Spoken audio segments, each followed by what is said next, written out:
All right. Welcome to On The Sideline. I'm your host, Jeff Holden. Today we got Coach O. What's good? Or Big O. Yeah, you got it. All of the above. And our man of the hour, special guest, head coach, AD of the Bowie Jackrabbits, Coach Tyler Price. Thank you. Thank you for coming on. No, I enjoy this, and I enjoyed doing this last year. I watched all your guys' stuff. This is awesome. Well, we appreciate that. Let's just jump right into it.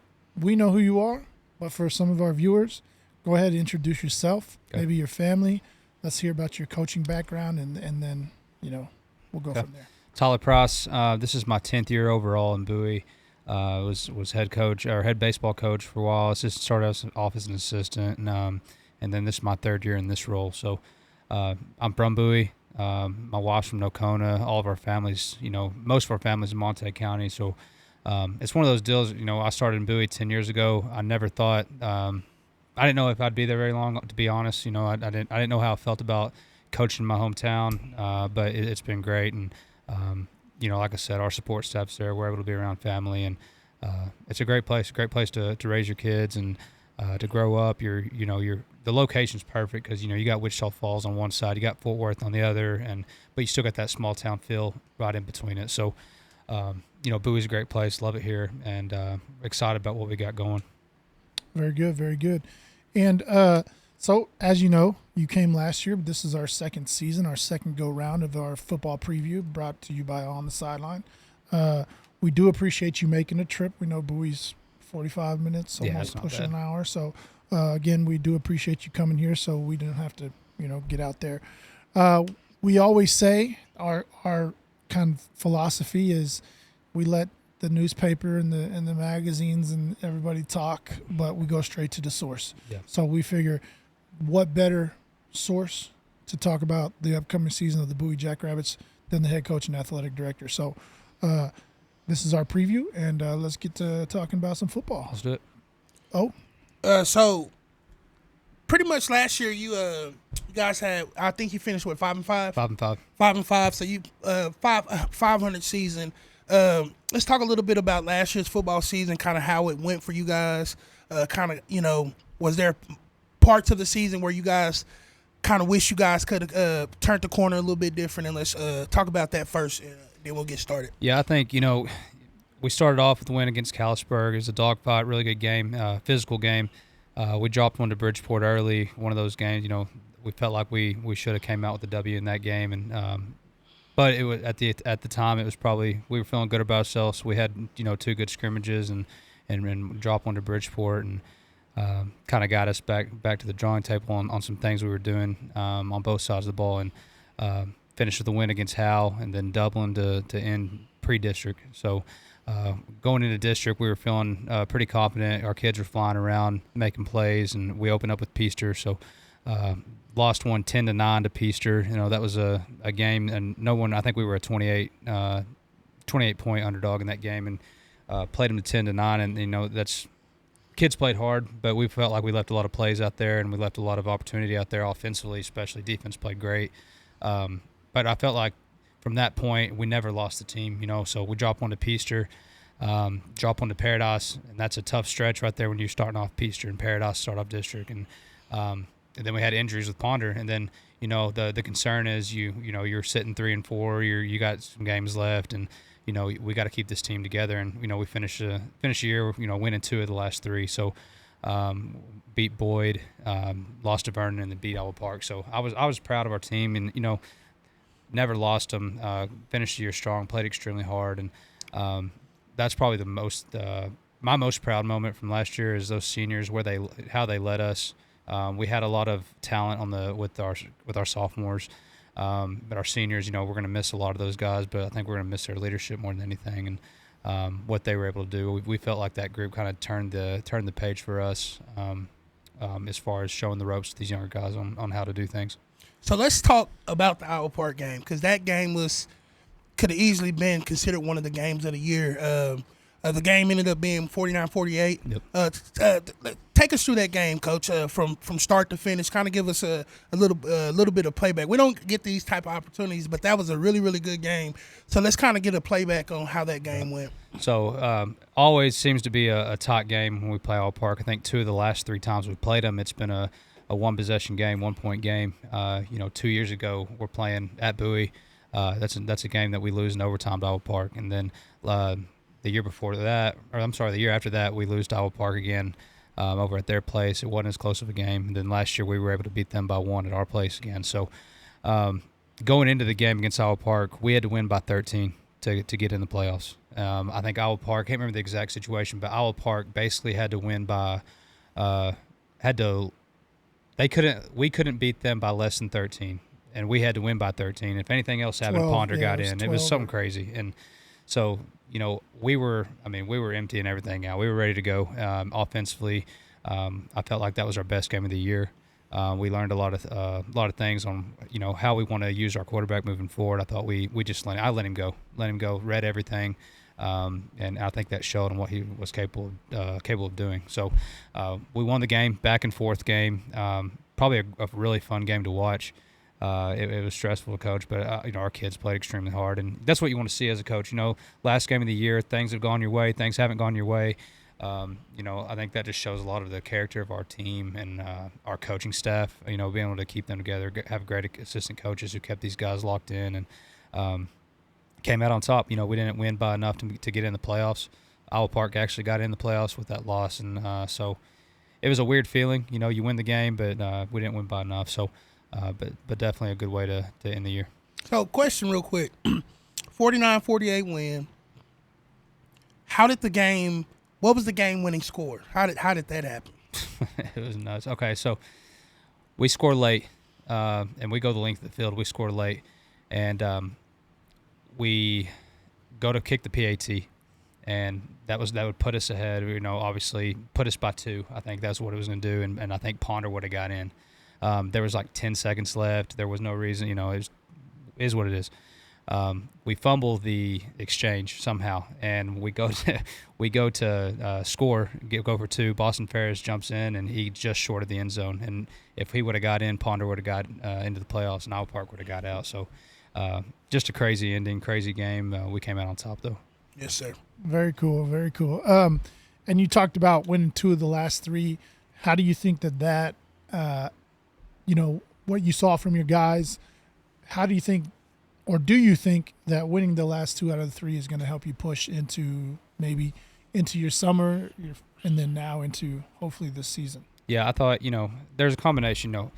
5-5 is very mediocre at most places. That's most games Bowie's won in 10 years.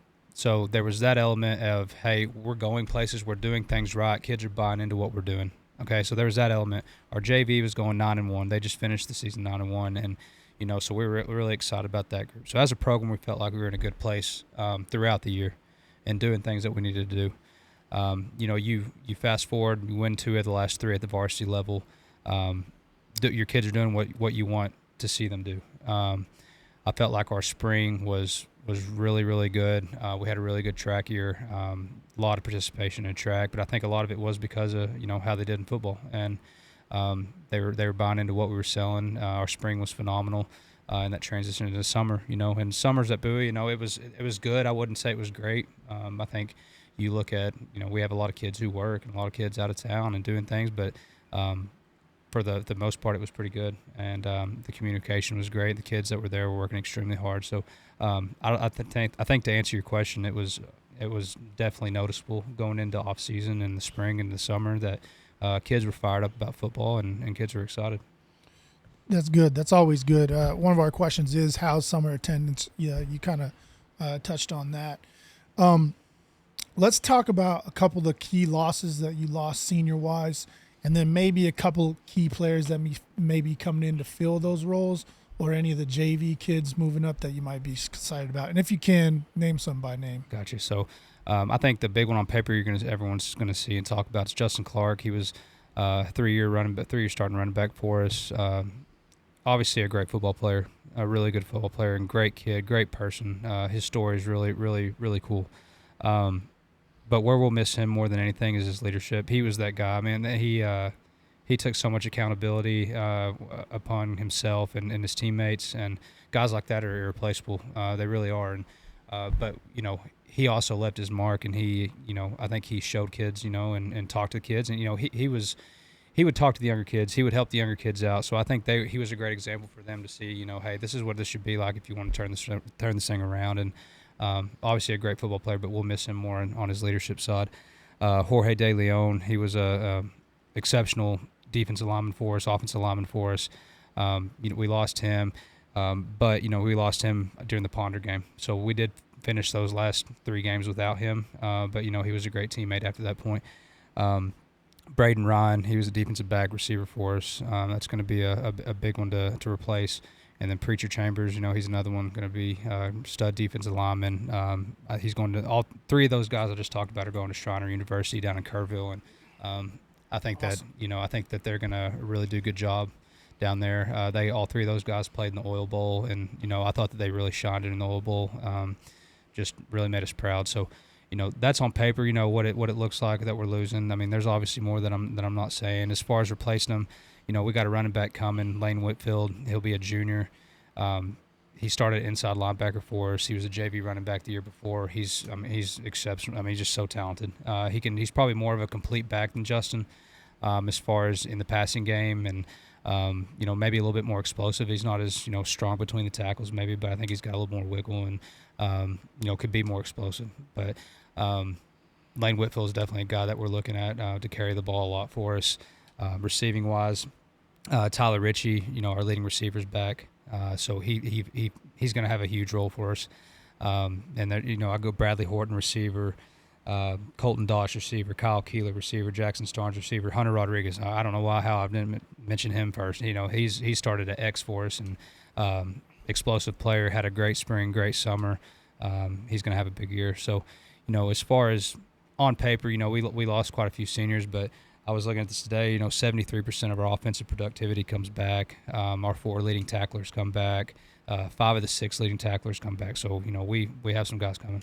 With another year on their belt. With another year on their belt, a JV that went 9-1, and who was your middle linebacker, Coach? That's Griffin Ritchie and Lane Whitfield. They both kind of played time there. They're dudes. And they're both coming back, right? Yes, sir. They'll be juniors. So he said, dude. So that kind of because I also heard you say that guy. So real quick, we kind of started this the very first interview this year, and the thing is we're trying to figure out what each coach says for like their studs or their guys, or we've heard Cat, we've heard dudes, we've heard GoDaddy, we've heard all this. Like, what do you call like that? Like, I say dude. He's a dude. But I still use dog too. Like it's dog. I think, but a dog and a dude, that's different in my opinion. I think a dog did kind of got that nasty streak to him a little bit, and like Jorge De Leon last year, he was a dog. But I don't know. I'd probably say dude. That dude. More so. That dude. Okay. And then also, is your quarterback, or is returning your quarterback? Yeah, returning quarterback. This will be his 3rd year starting for us. He'll be a senior, right? Yes, sir. Yeah, we're excited about him. Raider man. Yeah, I think he took a step last year in both football and in the basketball court. So I kept up with him quite a bit last year. What's his name? Said Raider man. Yeah, Raider man. I was about to say. He's he played in our All-Star game for basketball, and he's a dude, I think. He is. And I remember seeing him a couple years ago. For some reason, I thought he was a 4-year starter, but I guess I'm wrong on that. Sounds like you got a lot coming back. You got a lot of your offensive production. You said 76%.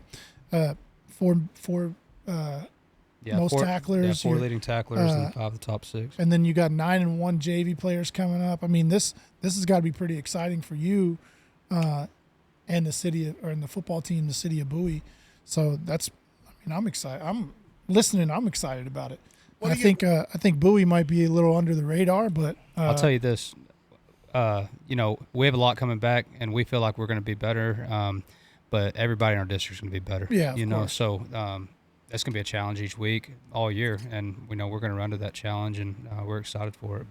Yeah, I think I don't want to say underdog. Like, I don't want to sound like you guys are underdogs or whatever, but I always like the underdog story, and so I get a little bit more excited hearing stuff like this from teams that, weren't in the playoffs last year. And then, I've got a personal where I want to root for them, to make the playoffs. So, but it sounds like you guys are going to be right on par, right on course with a lot of other people. I mean, who else is in your district? You got Vernon and Iowa Park and Ponder and Boyd, Paradise.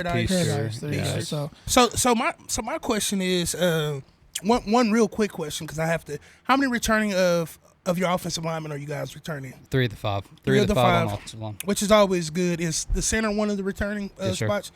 Which is always center and quarterback. You can't. So you don't know how to teach that. You can't explain. It's already there. No, I know exactly what you mean. And Trey Siegler, he's our center. He'll be a returning starter. And Trey, he knows. You never have to worry about snap with Trey. And he's going to do his job, and he's going to be there every day. And, I'm going to knock on that. Yeah. Like, you Jakes. Yeah, he was snapping it over his head. I just think him and Raider, they got a good thing going. And, looking forward to seeing another year of that. So real quick, you touched on how you let Raider kind of do his thing in that game or towards the end of the season. I can't remember what you said exactly, but is that going to take effect? Like, are you gonna come, maybe let the reins go a little bit or come a little bit off of restrictions on Raider? Because we all know he's a phenomenal athlete. Yeah, there's no restriction on Raider at all, and I probably shouldn't have worded it like that, but he's got to read on every play. Every run play he's got to read for him to pull the ball and go. We've gotten big into the RPOs last year, and that's where he grew more than anywhere else in his game. And Raider, you have to let Raider be Raider and let him just be the great athlete that he is. And my job as a coach, was don't get in his way. Don't get in his way and let him be himself. And because I think that's when he's at his best, when he's playing with confidence and you give him freedom to run the offense, and because that's why he's there. So I'm excited to see what Raider does. And I think the biggest thing is when you have, as a coordinator, as a head coach, I think you naturally want to protect your QB. And that's sometimes doing that can sometimes be a hindrance to his ability. Because I just watching him play basketball, he's very shifty. He's a shifty guy, so I can only imagine he could probably quick twitch type person on the football field. So when he pulls the trigger, he pulls the trigger. So it's one of those things where I did get to see a little bit of the Iowa Park game, and I will say the Vernon game versus the Iowa Park game, I see what you mean by you kind of allowed him to just be him. Yep. I feel like he was more relaxed. He wasn't thinking as much. And sometimes when you get the best out of your QBs when they're doing that. So I'm going to be looking for Mr. Man because he wants to be the man. Yep. You know what I'm saying? He's trying to be the man. These. Boy, I be covered over some stuff, boy. Give me a hand clap on that, man. Okay, here we go. Oh, you just be hating on me. Yeah, but I'm looking for him to be the guy. This is his senior season. It's gonna be great. So we're talking about this year's season. Did you guys, before we go into that, we always talk about the players, but coaching wise, did you guys have any turnover coaching wise this season? Yeah, we lost 2. We lost Scott Smiley. He got an AD position down in Weatherford private school. So. He was my right-hand man. He had been an AD, head football coach for 20-plus years. He was somebody I really wanted to go out and get whenever I first got this job, someone to bounce ideas off and to really lean on. And, he got a good situation for him and his family, and going to miss him. Then we lost another assistant coach, Javier Fuerte. He went down Fort Worth somewhere. So, but we felt like we hired quality people, got Peyton Betts over from Nocona, and then got Remy Stewart from Farwell. So we're excited about them and what they're going to bring to the table. But, our staff is very young overall. We feel like we have a lot of high-energy guys who bring a lot to the table and can relate to kids. And, I think that shows in practice and on the games. Yeah, so and you kind of went over your schedule. We know it's the same as last year, but if you don't mind, we'll go ahead and touch on your pre-district schedule. Anything you got to say about that, and then roll right into your district schedule for this year. So we start off. We're going to Callisburg. Like I said, here's the deal with Callisburg: super physical team, hard-nosed kids. We feel like their kids are a lot like our kids. We feel like we're a physical team, and I think it's going to be week 1 a great game, great matchup. So we're going to Callisburg. Then we're going to be at home against Bridgeport. Bridgeport's kind of turned into a rivalry game. It's just always close. It's kind of like that Iowa Park thing, where us and Bridgeport, it doesn't matter who's favored or whatever. It's always a tight game. I think Bridgeport and Bowie are less than 30 miles apart. It's just, the Battle of the Maroons. That's what it is. That's what I named it last year. And it's happening. So that is happening. And, I think Coach Cup does a good job over there at Bridgeport. And excited about that. It's turned into a fun little week 2 game. Week 3, we go to Hal. We won that game last year. Won it at RC and JV. But, that's just an area that's showing a lot of growth. We don't, you never know what's coming in and out of that place. They're so close to Sherman and all that growth north of McKinney. So some athletic kids, and no telling what's moved in and moved out. Then we got Dublin. Got Dublin to finish off non-district, and then we roll right with Peaster. Go to Peaster, Paradise. We got Ponder, Boyd, Vernon, Iowa Park. So you let's I wanted to wait before I got into this. Last year you guys lost 10-9 to Peaster, which let me know that was a defensive game, very defensively. Yeah, but he said they were. Yeah, picked to be blown out. Trust me, I know they were picked to get like drugged that game. So when the score came out, it was 10-9. I was like, okay, these boys they stuck their chest out a little bit. And from my understanding, you guys, the game was yours to win towards the end. So my thing is, year 2, being in this district, because that was a new alignment of the district. You guys kind of are gonna get you're gonna get a better version of Peaster, but I think they're gonna also get a different version of you, because I think the game was confidence was built. And I think probably your seniors that graduated was like, man, we wish we could have that game back. You know what I'm saying? So, because, normally when you go into a game, coaches can say it. We all know it's true. You go in with the preparation of having your kids ready to play every game. But kids, they, as much as you want them not to, they listen to the hype of, oh, you're supposed to lose this game anyway. And it takes a lot out of a coach to try to make sure that you have your kids to understand, like, hey, they're just a team like us, trying to have them motivated, having them prepared for that game. So I think you guys had a great game plan. You did that. How can you capitalize on that this year? No, I think you're exactly right. Nobody's going to overlook us. I'm not saying that's what Peaster did, but we're going to get everybody's best, and they're going to get our best. So I think as far as, to speak on the competence and everything I try to do as a coach, and this goes long before being an athletic director, head coach, but I think you're coaching 15, 16, 17, 18-year-old boys, men. If they're not competent, then what are we doing? Or why are we on the bus? Why are we getting on the bus? So I probably talk a lot about competence, and I think some coaches say hey, you don't want your kids to be overconfident, and they're right. But there's just something about somebody who's confident, and walking out on that field with confidence and walking up on their toes and, like you said, their chest bowed out. I think it's just it does a lot. And so you got to find that fine line as a coach, between what's confident and what's being arrogant, what's confident and what's being overlooking your opponent. So I think we do a good job of finding that fine line and doing that. So we don't care who we play, and we don't care. So we're going to play everybody the same. Doesn't matter. Man, I think that's a clip. We don't care who we play. We're going to play everybody the same. Bring it. I like that. I might have to put that on a shirt. We might. Coach Price. Make sure you put Coach Price. Underneath Coach Price. We don't care who we play. Put that on a shirt. Bowie. Somebody in Bowie selling T-shirts. Come on. With a jackrabbit on it. We don't care who we play. Bojo. Yeah. You heard Speaking of Bojo. Boost our jackrabbits onward. Oh, my God. Bro, I'm cold with it like that. Got to give him the credit on that one. Because after last year, I heard about the Bojo, I went home and practiced that like 50 times because I kept messing it up. So anyways, Coach, so last year you had a pretty decent season. This year we're looking for bigger things. One thing I want to talk to you about, because how old are you again, Coach? 33. I'll be 33 this month. 33. So Dave Campbell's has this 40 and under thing.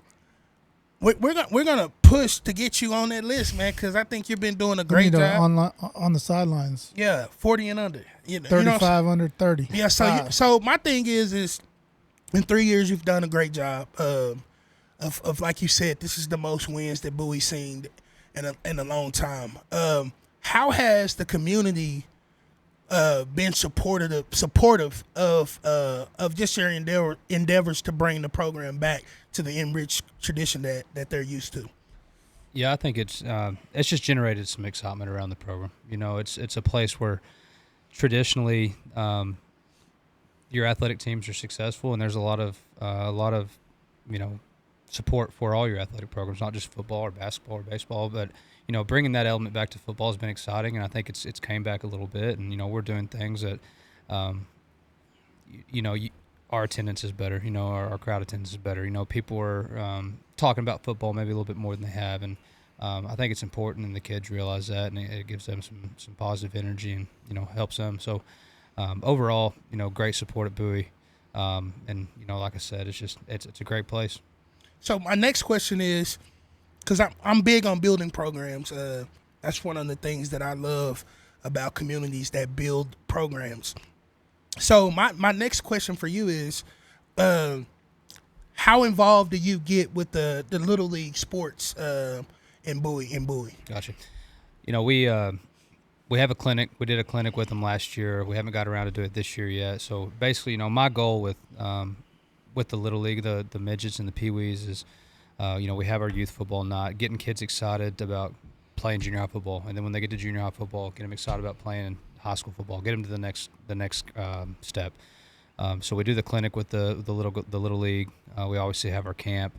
One thing I think is important is, it's hard to run the same offense and the same defense that the varsity's running as your 4th and 5th graders. But I do think it's important that your verbiage is the same, what your calling positions is consistent with what they're going to be doing at the junior high. I think that's more important than anything. And we have groups that are doing the Pee Wee midget padded football. We have groups that are doing the 7-on-7 leagues, and I think it's all great. So whether a kid doesn't play football till junior high or a kid's played football since they're in 2nd grade, I think each boy's path is different to get there, but we want them fired up, ready to play by the time they get to us. So and hopefully know some of our terminology. I'm happy you said that. You're the first coach that said that, and I'm happy you said that, because this has been a conversation that's starting to battle. It's starting to heat up a little bit, especially across, because Texas has never really been like that. But you're starting to see more and more parents not wanting their children to play tackle football until junior high. I'm gonna get your take on that, and then I'm gonna kind of express how I feel about it. What's your take on that? Like I said, I think every path is different. I'll use me as an example. I didn't play football till I think 4th grade. I always did the 7-on-7 and played a lot of soccer, basketball, and but I had buddies that I played with that played it since they were 2nd grade. And I think each path is different, and what the parents decide they want to do, what fits them as a family, is best. I don't know if there's a right or a wrong. I have a 3-year-old. When he gets to 2nd, 3rd grade, old enough to play, if he wants to play, I'm gonna let him play. If he's on the fence about it, I don't think you can play. Mama is gonna let she'll him. She'll have some say in that. You're right. But if he wants to play, he can play. And if he's on the fence about it, that's the only thing. I think if you're on the fence, about getting hit and doing all those things, you don't need to start padded football yet. I think you need to do the 7-on-7 and learn those skills. I think there's pros and cons to both.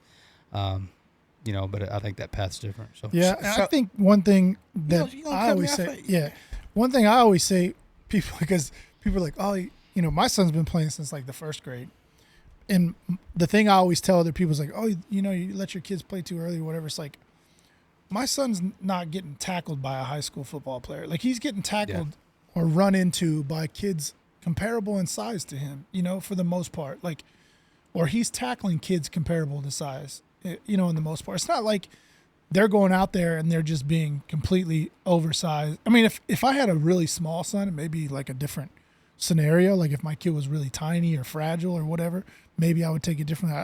I didn't really think about that, but like maybe that's what it is. But for the most part, these kids are all the same size, same weight, same everything. So it's not, don't think, oh, I don't want to let my kid play because, but like you said, it comes down to whatever the good thing really says. So my opinion on it is, I'm happy that we're having this great conversation. If I was in a perfect world, I would suggest that kids for sure don't play tackle football in first and second grade. The reason why I say that, It's just so funny to watch, though. it is, but they're not learning the game. To me, I've coached Learning to wear pads. I've coached that level, first and second graders in tackle, and as coaching that, it's the hardest thing is to teach the game and safety at the same time. Yep. If you can have, to me, I think if we could start them off in flag, and you're starting to see a lot of talents go into the flag football first and second grade, and then transition them third and fourth grade into tackle. That way you're not having to teach a 3-point stance and safety. You're kind of now, as you get them the first week in third and fourth grade, you can kind of go through the safety measures because you're not having to be in a rush to teach certain things that they already learned in flag football. I'm not against it, but I personally feel that knowledge is power. You want great football players are the ones that are knowledgeable football players. If become a student of the game. So if we can start putting the student back into the game of football instead of just the physical part of it, I think we can. I think it'll help a lot. I think it'll help a lot of the situations where parents get scared because of the physical nature, and if you can, that's why I said it's because everybody's softies. no, it's not that they're soft. It's just the physical nature. Oh, trust me, I was a crackback, knock your stuff loose type dude. But as I've gotten older and I've understand the game a little bit more, those things are still. I would still love to have those part of the game. But the thing, what I'm saying with the kids, if I can introduce, because just think, your quarterback, if he's really going to be a quarterback, if he can have those years early to learn mechanics versus because what happens in first and second grade, your quarterback, he forget this. Pew. Yep. That's why at that level you don't see a lot of kids passing because they weren't able to work on the mechanics. That's one thing that I've noticed. Shout out to Graham, Texas, because Graham doesn't do tackle football until they get to junior high. And they win a lot of games in there. So, here's what I'll say. And if I had to, here's my stand on it. In a perfect world, if, I was making the rules on this, I think kids, I think 5th and 6th grade is a good time to start that. That way they're getting some taste of, hitting and getting hit and that way.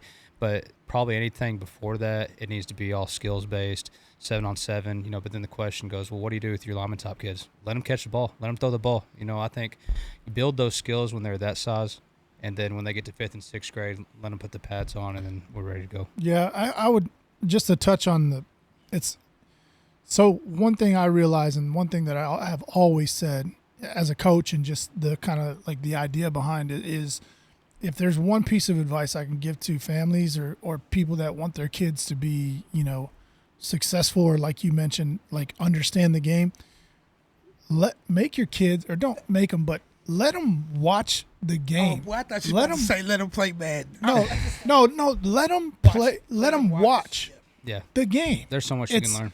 Yeah, I mean, and a lot of people come victim of this.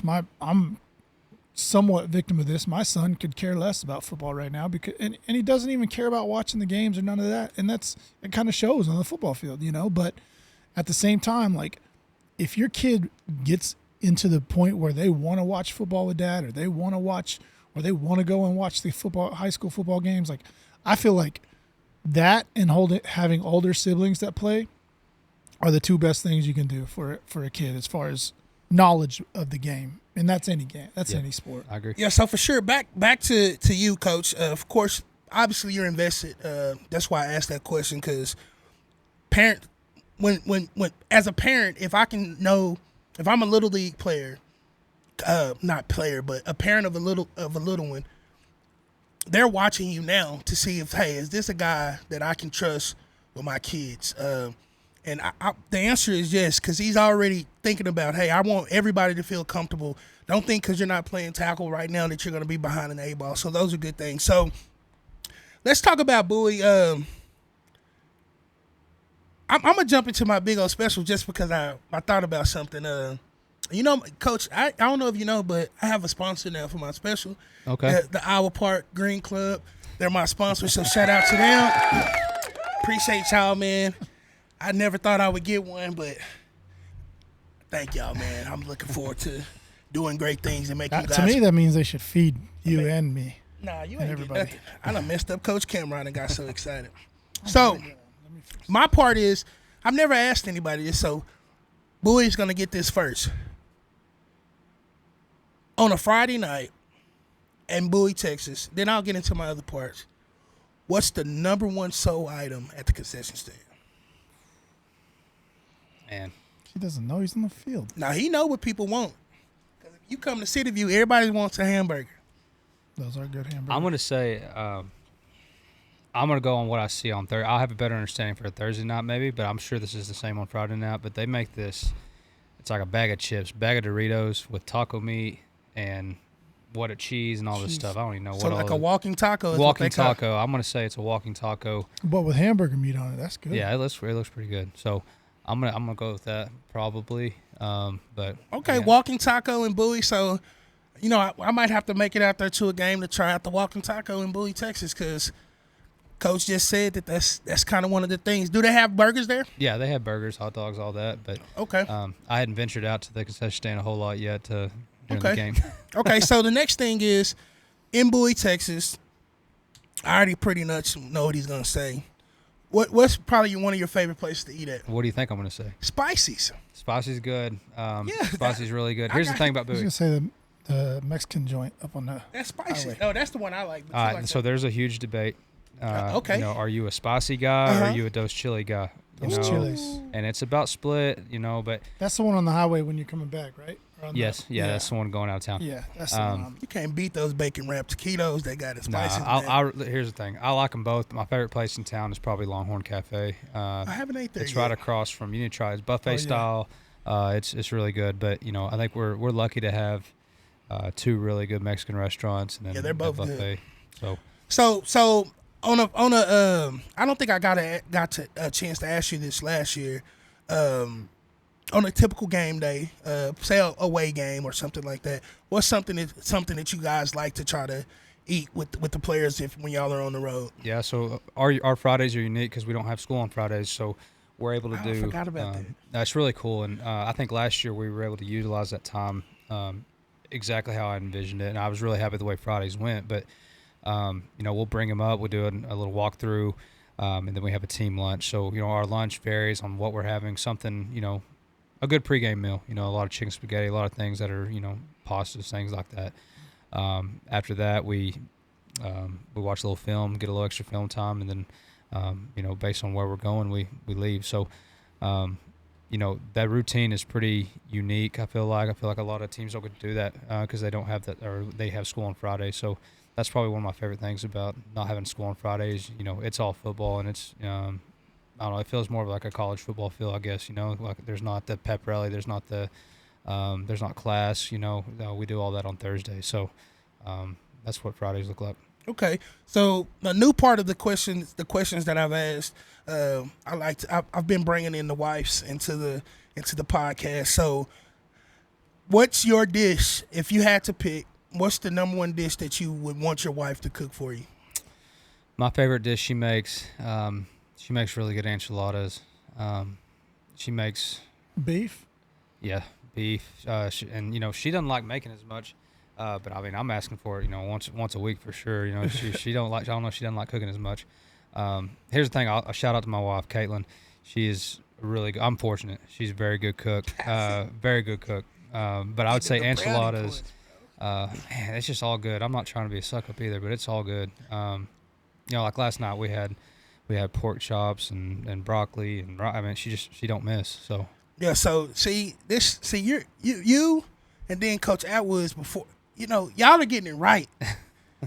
You said she's a great cook. Everything she makes is good.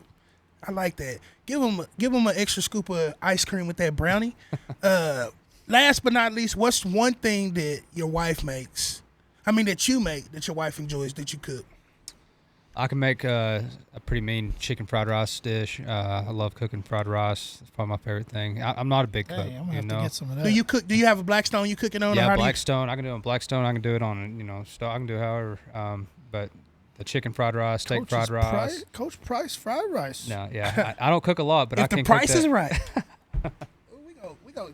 That's hey, we in there. Me and Jeff. I'll I say get some. I love fried rice. We about to start- man. I can eat fried rice now. Hey, if you need a plate of Coach Price fried rice, but the price got to be right. That's got to be right. Send us an email, DM us on the sideline.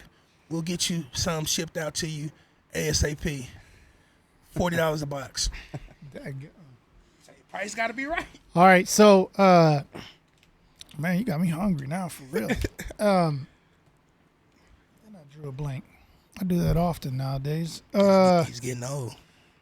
Yeah, so a couple questions that I always ask. Do you have a game on your schedule this year that you have circled? I mean, all those district games are so big. I have a lot of respect for all those coaches and all those teams in our district. And I'll talk about our district opponents a little bit more, because I think they're all circled for me. But Peaster, that we know how that game went last year and how close it was, and we're excited to get another shot at them. And you look at Paradise. Paradise has been extremely successful the last few years with a lot of talent over there. They got a new coach. Coach Cook, retired. His son's taking over the program, but I don't think they'll miss a beat just with what they do offensively. So tough and so unique, and they have the athletes and the speed to do it. So it's always fun playing that type of team too. You look at Ponder, an area with a lot of growth. Coach Schultz does a good job with those guys, and like I said, that was a high energy game for both teams and a lot of fun. We were up on them, 21-7 at one point, and they come back and hit us in the mouth. We hit them in the mouth. It's just a tight game, and those will have huge playoff implications on the line.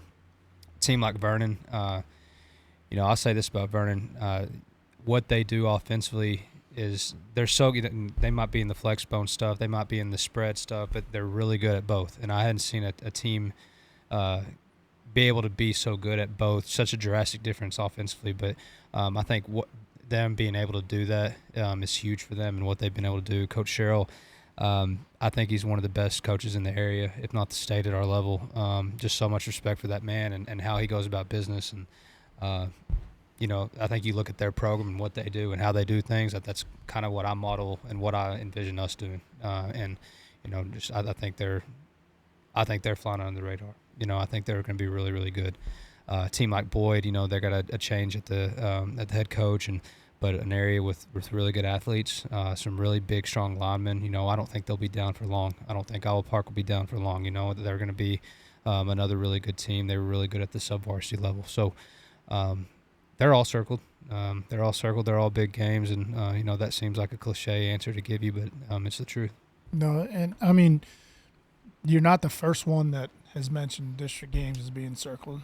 And because you're right, they do have such big implications, such a big important. Each game is so important to the outcome and everybody's goals and everything else. So, no, that's a good answer. And then the other question that I like to finish it with. You got any more questions, or we'll go ahead and finish it with this one, Coach? Tell us a story about how Coach Price became a coach, or how he wanted to be a coach and grew into a coach. When I was in high school, I thought that this was something I wanted to do, it was always in the back of my mind, but I never was completely sold on it. Just wanted to look at things, and I really thought, my dad's Air Force. He's a pilot, and so I thought that might be a route for me, but I didn't know if I wanted to do the Air Force side of it, or if I wanted to look at it as something else. But that's kind of where my mind was. But even through halfway through college, I wasn't quite sure what I was going to do. And then the day after I graduated, 2 days after, I'm going to Nocona for a job, and the rest is history, and I think I'm at the point now I can't see myself doing anything differently. I love what I do. It's not a job to me.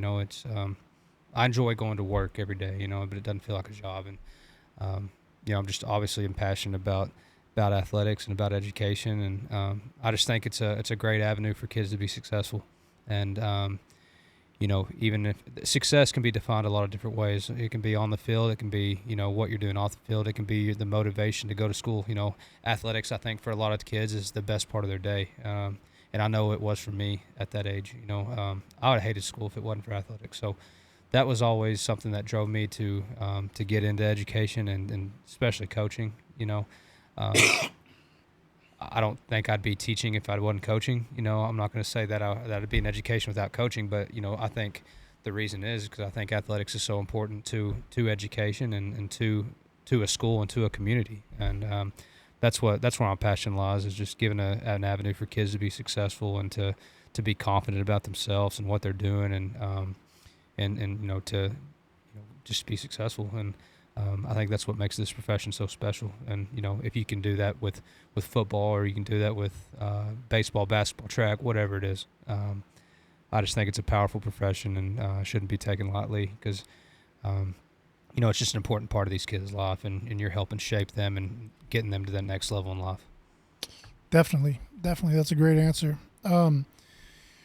Well, we have had a pretty good interview here. Again, thanks again for coming out. Yes, sir. Do you have anything else for us? No, I'm good. Thank you guys for having me. Looking forward to the season. All right, and we are too. Again, we wish you guys the best of luck. Hope you guys have a successful season. We're rooting for you.